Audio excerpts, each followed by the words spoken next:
বিএনপির চেয়ারপারসন বেগম খালেদা জিয়ার রাজনৈতিক উপদেষ্টা ফজলুর রহমানের ৫ আগস্ট নিয়ে দেওয়া বক্তব্য জুলাই আগস্টে শহীদদের রক্তের সঙ্গে বেইমানির শামিল।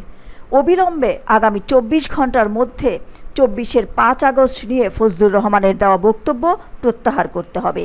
এই সময়ের মধ্যে ফজলুর রহমানের সব সাংগঠনিক পদ থেকে বহিষ্কার করে তাকে গ্রেপ্তার করতে হবে।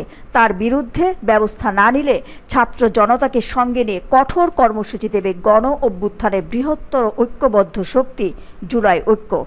ঘটনা যেন শুধু শোকজে থেমে না থাকে, তার জন্য বিএনপিকে সতর্ক থাকার আহ্বানও জানানো হচ্ছে।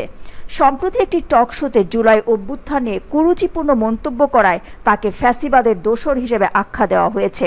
রোববার জুলাই শহীদ ও আহতদের নিয়ে অবমাননাকর বক্তব্যের প্রতিবাদে ঢাকা বিশ্ববিদ্যালয়ে তার কুশপুত্তলিকা দাহ করেছে শিক্ষার্থীরা।